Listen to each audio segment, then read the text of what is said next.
Hello welcome दोस्तों, स्वागत करता हूँ फिर से आप सबको आपके अपने इस चैनल में। तो गाइस, जिस वीडियो के अंदर हम डिटेल्स में डिस्कस करेंगे बिटकॉइन के बारे में, साथ ही हम यहाँ पर डिटेल्स में बात करेंगे कुछ जैसे ऑल्ट कॉइन्स के बारे में, और यहाँ पर डिटेल्स में बात करेंगे कि एक्जैक्टली नेक्स्ट हमें मार्केट के अंदर क्या मूवमेंट देखने को मिलेगा। तो मैंने सबसे पहले इथेरियम के चार्ट को इसलिए ओपन करके रखा हुआ है, तो फिर आप में से किसी ने मुझे यहाँ पर बताया था कि एक्जैक्टली इथेरियम के ऊपर आपको डिटेल्स में जानकारी चाहिए। ठीक है, तो फर्स्ट ऑफ ऑल यहाँ पर अगर आप देखोगे तो इथेरियम के ऊपर मैं यहाँ पर कुछ पर्सपेक्टिव्स आपके सामने रख देता हूँ।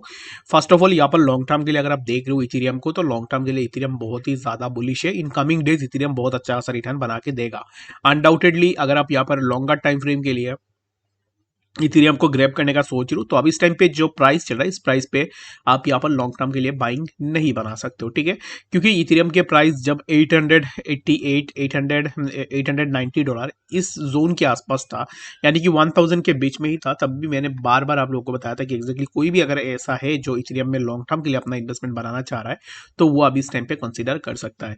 लेकिन एट दैट टाइम जब मार्केट नीचे आया था, तब सभी लोगों में पैनिक था, सब लोग यहाँ पर यही बोल रहे थे कि एक्जैक्टली मार्केट खत्म होने वाला है, इस टाइम पे कोई भी बाई मत करो, मार्केट के अंदर ये होगा वो होगा।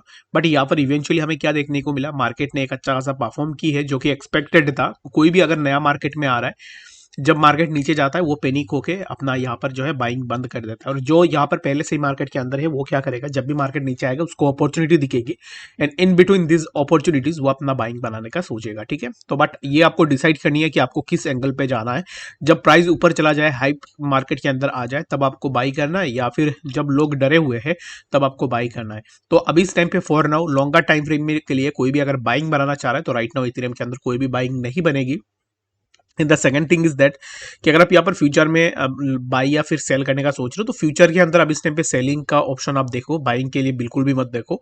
रीजन बिंग, प्राइस अब इस टाइम पे एक रेजिस्टेंस पे ही है, जहां से प्राइस ने मल्टीपल रिजेक्शंस ऑलरेडी लेकर रखा हुआ है। अगर लेट सपोज कि प्राइस और भी थोड़ा ऊपर आ गया, लेकिन प्राइस के लिए जो मैक्सिमम जो अपवर्ड मूवमेंट रहेगा वो रहेगा 2132 के आसपास, उससे ऊपर प्राइस नहीं जा सकता है। ठीक है, तो इसके लिए मैं आपको यहाँ पर यही रिकमेंड करूंगा कि इस पर्टिकुलर जोन के नीचे जब तक इथेरियम के प्राइस है, तब तक इथेरियम शॉर्ट के लिए जाएगा। If Ethereum break above this particular zone जो कि 2135, then you can go for your long position. But मैं अपना ओपिनियन बता देता हूँ कि अभी इस टाइम पे क्या हम इसी पर्टिकुलर जोन के अबव जा सकते हैं, यानी तो in my opinion we might not go above this particular zone, इसके अबव हम नहीं जा सकते। तो यहाँ से इसके नीचे ही मैं अभी इस टाइम पे एक्सपेक्ट कर रहा हूँ। तो ये मेरा पर्सनल ओपिनियन है, it might be different in your own as well. तो इसके लिए आप कोई भी डिसीजन बना रहे हो, उससे पहले आप अपने एंड से भी जरूर से देखना कि एक्जैक्टली आपको क्या करनी चाहिए। ठीक है, तो बात करते हैं यहाँ पर बीटीसी के बारे में। तो बीटीसी अब इस टाइम पे देखो तो प्राइस चला 37,700 के आसपास बीटीसी के लिए। एक बार नहीं, मैंने मल्टीपल टाइम्स यहाँ पर आप लोगों से डिस्कस किया था कि बीटीसी बुलिश है, और मैं अब इस टाइम पे बीटीसी को लेकर ऐसा यहाँ पर कोई भी स्टेटमेंट नहीं दे रहा हूँ कि प्राइस नीचे आएगा। बहुत सारे लोगों ने आपको कहा होगा कि बीटीसी नीचे आ जाएगा, बीटीसी के अंदर कुछ ऐसा हो जाएगा, तो मैंने आपको यहाँ पर कल से ही बताया कि प्राइस ऊपर का ही है, और प्राइस के अंदर जो मूवमेंट है ना, वो अपवर्ड मूवमेंट ही हमें देखने को मिलेगा। तो still if you can see, price अब इस टाइम पे फिर से ऊपर निकलने की कोशिश कर रहा है। तो बीटीसी में नेक्स्ट क्या मूवमेंट हम एक्सपेक्ट करेंगे, तो the price should have to break above this particular zone in order to break 37,000 zone, जो कि यहाँ पर 37 के बीच में अगर आप देखोगे, तो प्राइस ना एक साइडवाइज में ही मूव कर रहा है, कंसोलिडेट हो रहा है 37 से लेकर इसी जोन के आसपास, जो कि 34,000 टू 37,000 के बीच में ही प्राइस का कंसोलिडेशन हमें देखने को मिल रहा है। तो right now we need to break above this particular zone, जो कि 37,800, इस जोन के अबव अगर हम ब्रेकआउट लेते हैं, दैट मीन्स कि हम यहाँ से अच्छा सा अपवर्ड मूवमेंट में जा सकते हैं। तो यहाँ पर अभी इस टाइम पे हम इसी पर्टिकुलर जोन के ऊपर ब्रेकआउट लेके ऊपर जाएंगे, नो डाउट यहाँ से हमें अच्छा सा मूवमेंट बीटीसी के प्राइस के अंदर देखने को मिलेगा, जो कि हमें 38,500 and later we can expect की प्राइस के अंदर हमें और भी थोड़ा मूवमेंट देखने को मिले।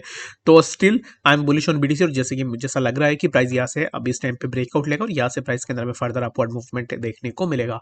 आई होप कि आपको यहाँ पर समझ में आ गया होगा बीटीसी एंड इथेरियम के बारे में। एंड बाकी ऑल्ट्स में अगर आप देखोगे, तो ऑल्ट्स में सीएफएक्स को आप चेकआउट कर सकते हो, सीएफएक्स के अंदर हमें एक अच्छा सा मूवमेंट देखने को मिल सकता है।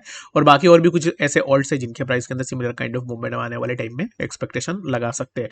किसी भी ऑल्ट के ऊपर अगर आपको जानकारी चाहिए, तो कमेंट सेक्शन में जरूर से बताना, ताकि मैं नेक्स्ट वीडियो के अंदर जरूर से उसके ऊपर भी डिस्कस कर पाऊँ। ठीक है, मिलते हैं नेक्स्ट अपडेट्स के साथ, तब तक के लिए गुड बाय।